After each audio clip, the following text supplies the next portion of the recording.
जैन धर्म में चौथी बात कही, उसका नाम उदीर्णा है।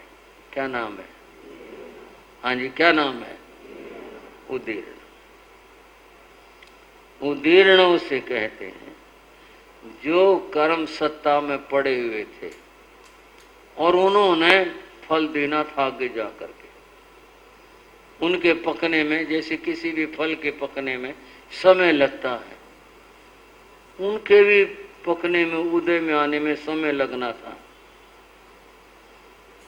कुछ उपाय कर दिए जाते हैं। उपाय क्या कर दिए जाते हैं ऐसा सुनते हैं, बाकी तो ज्यादा ज्ञान मेरा नहीं है।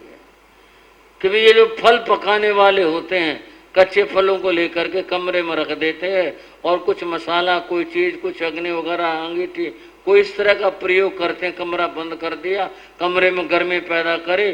जिसको पकने में बहुत समय लगना था, सुबह तक पक कर क्या हो गए। हमारी बहनें बोल पड़े था, हम बोलते नहीं। एक रात में ही पक करके क्या हो गए। इसी तरह से कुछ उपायों के करने से जो पड़े हुए कर्म थे वो उदय में ले आए। उदय में कैसे ले आए, किस तरह से ले आए? जब से, तब से, ध्यान से, समाधि से, इन सब उपायों के द्वारा वो जो कर्म थे, पड़े हुए थे, उनकी निर्जरा होनी शुरू हो जाती है। और क्या, सुनो, बिना फल दिए नष्ट हो जाते। जिनको फल देना था, जिन कर्मों को दुख देना था, बीमारी लानी थी, नुकसान पहुंचाना था, जो भी करना था, उनका जो स्वभाव था, जो कुछ करना था, वह इस जब से, तब से, ध्यान से, समाधि से, स्वाध्याय से, इन सब के द्वारा जैसे उन फलों का उपयोग जो रात में रखे हुए थे, उपकरण आदि लगा देने से रात में पक करके सुबह तक तैयार हो गए। इसी प्रकार से इन जब तब समाधि आदि भावों के द्वारा पड़े हुए कर्म उदय में आकर के और भोग लिए जाते हैं, नष्ट कर दिए जाते हैं, और फिर उनका फल भोगना नहीं पड़ता। ये फायदा धर्म ज्ञान का। इसलिए आपसे कहते हैं धर्म करो, सामायिक करो, इसलिए कहते हैं तप करो, स्वाध्याय करो। यूं कहते हैं, नहीं तो भोगने पड़ेंगे, एक एक भोगने पड़ेंगे। ये वो उपाय है जिनके करने से कर्मों के फल भोगने नहीं पड़ते, नष्ट हो जाते। रास्ता तो पसंद आया होगा, तो भोगने ना पड़े, ये तो बात समझ में आई होगी। परंतु कुछ करना भी तो पड़ेगा, बिना उपाय किए तो बात नहीं बनती। पर इतनी बात है, उसमें जो कष्ट होता ना वो बड़ा भारी होता है। ये तो कष्ट कुछ भी नहीं। ये जो जब तप आदि तप है, ये तो उसके सामने कुछ भी नहीं। इस थोड़े से उपाय से ही वो बंधे हुए जो कर्म है वे नष्ट हो जाया करते हैं। फलतः है जीव कर्म से मुक्त हो जाता है। 3 स्थितियां पहले बताई कर्म की, और अब चौथी स्थिति बताई जब तब ध्यान समाधि आदि से ये कर्म नष्ट हो जाते हैं। कर्म के कुछ बातें सामने रखते हैं। आप जानते हैं, आपको याद है, केवल याद दिलवाऊंगा मैं। गत सुखमाल मुनि ने कितना भारी कष्ट पाया।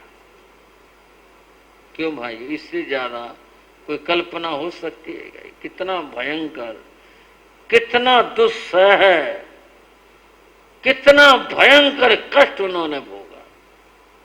क्यों भोगा?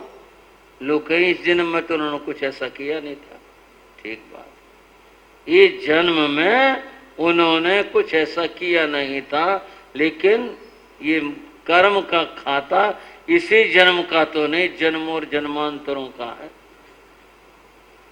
पता नहीं कब कर क्या लेना देना किसका, कैसे कैसे है ये कर्म गत सुखमाल की आत्मा ने इस जन्म से 99 लाख जन्म पहले किया था। वर्ष नहीं, 99 लाख साल नहीं, 99 लाख बोलो जन्म पहले। एक जन्म में कितने साल होंगे ये तो है ही नहीं गिनती। इतने जन्म पहले किया था।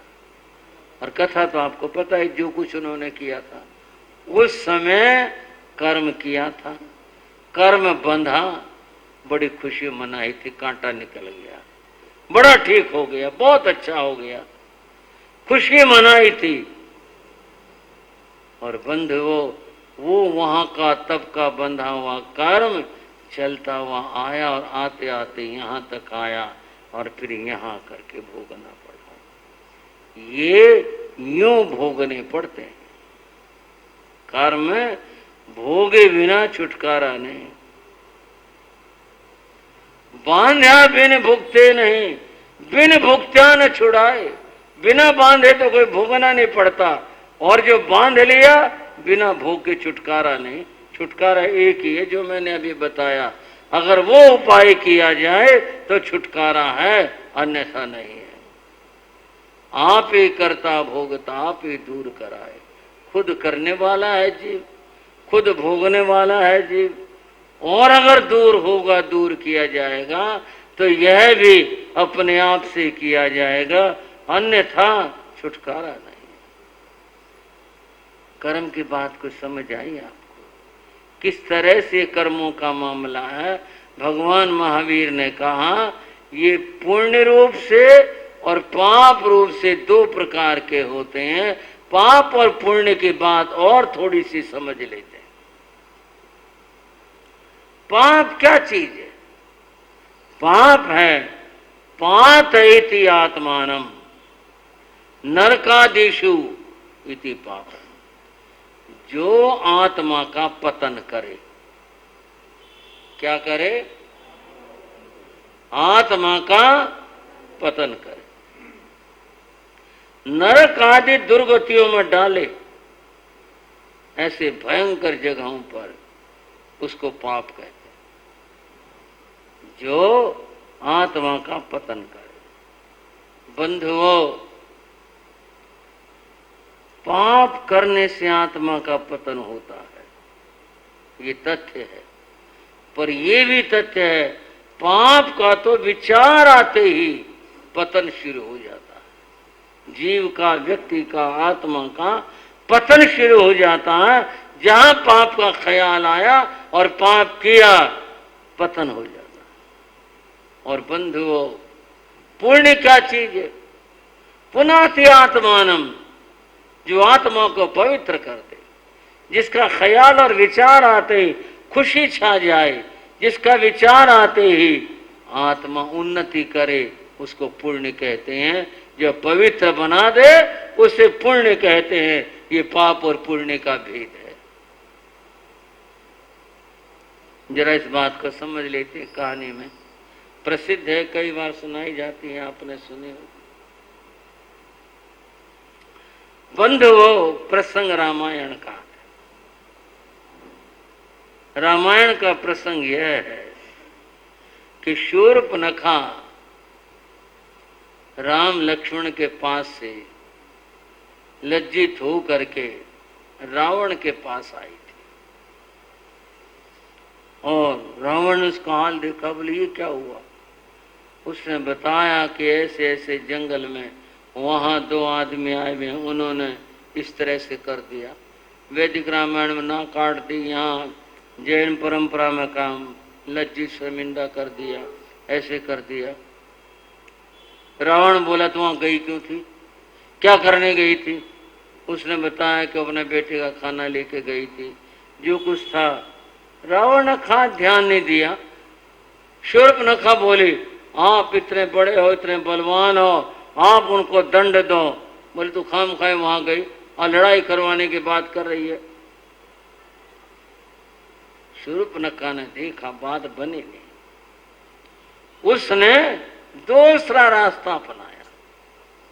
क्या बोली? उनके पास एक स्त्री है और वह इतनी सुंदर है, ऐसी तो संसार में कोई स्त्री होगी नहीं। तेरे महलों में इस तरह वो कुछ भी नहीं उसके सामने, वो इतनी सुंदर। रावण की एक कमी थी। रावण बोला ऐसी क्या बात है उसकी सुंदरता की, उसने कुछ और बातें बता दी।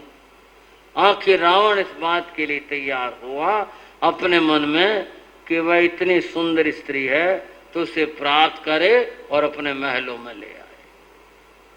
उसने पूछा वो कहाँ पर है, कैसे है, उसने सब बता दिया और रावण ने निश्चय कर लिया कि वो सीता को लाएगा। और सीता को लाना, अपहरण करना पाप है, किसी की वस्तु चुराना पाप है। और वो तो एक नारी थी, इस प्रकार का व्यवहार करना है तो बहुत पाप की बात थी। परंतु जब आदमी के चित्त में कुवृत्तियां आ जाती हैं तो सोचा नहीं करता। रावण ने कुछ नहीं विचार किया, सोचा अगर मैं जबरदस्ती लाऊंगा तो लड़ाई भी होगी और फिर हो सकता है कि वो आत्महत्या ना कर ले और बात बने नहीं। कोई ऐसा तरीका अपनाना चाहिए कि मैं उसे सुरक्षित ले आऊं। बंधु, श्रुत कथा है पर बात आगे कहनी है। रावण ने निश्चय किया कि वो साधु बनकर धोखे से, छल से सीता को लाए और सारे जितने भी जोड़ जुगाड़ थे उसने कर दिए। कैसे कैसे इसने राम को लक्ष्मण को अलग करना था, कैसे इसने साधु बनकर जाना था, सीता उसे भिक्षा देगी और फिर उसे उठा करके विमान में रख लेगा और फिर उसे उठा करके वो ले आएगा। उसने इस प्रकार का सारा जो भी विचार था लगा लिया। और दूसरे दिन रावण ने राज्यसभा में कहा मैं नहीं आऊंगा, कल मैं नहीं आऊंगा, मुझे कुछ काम है। ठीक है महाराज, जैसी आपकी इच्छा हो ऐसा आप कर सकते हो। दूसरे दिन रावण कह करके लंका के किसी गहरे जंगल में गया, निर्जन, जहां कोई आता जाता नहीं था। और वहां जाकर उसने साधु के कपड़े ले गया, सारी वेशभूषा सब ले गया और वहां जंगल में जाके उसने अपना वेश बदल लिया, साधु का वेश बना लिया। मन में पाप था, देखता रहता, इधर उधर देखता रहता, कोई आ तो नहीं रहा, कोई नहीं था। साधु का वेश बना लिया। पर अभी तो पहचान आने की बात थी, पहचान नहीं आए इसलिए उसने राख भी साथ ले गया था और राख लेकर अपने मुंह पे लगा ली, हाथों पर लगा ली, बालों में लगा ली और फिर देखा कि वो साधु लग रहा है या नहीं लग रहा है, पहचान तो नहीं आ रहा। खैर उसने देख लिया, ठीक है, और वो चल पड़ा। रावण जा रहा था बच बच कर। जब आदमी कोई गलत काम करने चलता है तो मन में भय होता है और ये भय पाप के वजह से होता है कि वो गलत करने जा रहा है। दाएं बाएं देख रहा था, कोई देख तो नहीं रहा हो। और आप जानते हो दुनिया की बात, जितना बच के चलेंगे उतना कोई कोई मिलेगा जरूर। ये सोचे ना फलाना ना मिले, कहीं न कहीं मिल ही जाएगा। कोई ना मिले और कोई मिल जाएगा, कोई न कोई बात फूटेगी, पता चलेगी, कोई न कोई मिल जाएगा। रावण बड़े ध्यान से चल रहा था, जा रहा था, आगे से मंदोदरी आ गई। कौन आ गई? रावण ने दूर से देखा, ये कहां से आ गई, इसका क्या काम था यहां, चलो निकल जाएगी। वो रुक गया। मंदोदरी ने रावण को देखा, पहचान नहीं पाई दूर से। उसने कहा लंका में साधु कहां से आ गया, ये किधर से आया, चलो साधु आया है दर्शन कर ले साधु के और कुछ भिक्षा दे दे। वो खड़ी होगी। अब रावण के लिए बड़ी मुश्किल होगी, वो खड़ी होगी कि साधु आ जाए। रावण इंतजार कर रहा है ये चली जाए। रावण दिखाई जाएगी नहीं और तुझे देर होगी, सारे जितने भी सिस्टम लगाया है वो खराब होगा, अब चलना ही पड़ेगा। वो चल पड़ा और वहां पहुंचा मंदोदरी ने देखा, बोले महाराज आप साधु कब से बने? मैं कोई साधु नहीं हूं, रास्ता छोड़ दे। मैं तो रास्ता नहीं छोड़ूंगी, मैं कैसे जाने दूं? मेरे बिना पूछा आप साधु कैसे बन गए? बोले मैं जरूरी काम से जा रहा हूं। बोले क्या जरूरी काम? काम बताओ आप। ये जो आपने नाटक बनाया इतना, ये बनाया क्यों? क्या बात है? क्या जरूरी काम है? वो काम बताओ मुझे। मंदोदरी तो देर करवा रही है, मेरे को बहुत जरूरी काम। बोले मैं नहीं जाने दूं, बात बताओ। आखिर उसको बात बतानी पड़ी कि मैं इसलिए जा रहा हूं, साधु का वेश बना के जा रहा हूं, और मैं सीता नाम की स्त्री है, उसका मैं अपहरण करके लाऊंगा। मंदोदरी ने माथा पीटा और बोली आपको शर्म नहीं आती? आप इतने बड़े राजा और आप ऐसा काम करोगे?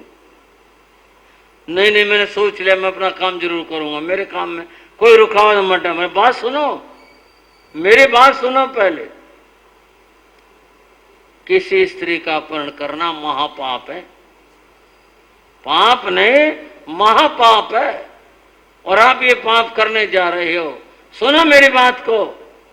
आपके मन में पाप का विचार आया, इस विचार के आने से आपके मुंह के ऊपर काला राख लग गई, आपके मुंह पर राख लग गई, और जिस हाथ में राज दंड रहता है, जिसे दुनिया थर्राती है, उसमें मांगने का भिक्षा पात्र आ गया। इतना काम तो पाप का विचार करती हो गया। भाई और बहनों, इतना काम तो पाप का विचार करते हो गया, और अगर आपने ये पाप कर दिया, इसका क्या बुरा परिणाम होगा वो कहा नहीं जा सकता। बंधुओं, रावण माना नहीं, रावण चला गया, रावण ने सीता का अपहरण किया। आगे की कथा है। यहां केवल इतना समझ लो, पाप का विचार करते ही आत्मा का पतन होना शुरू हो जाता।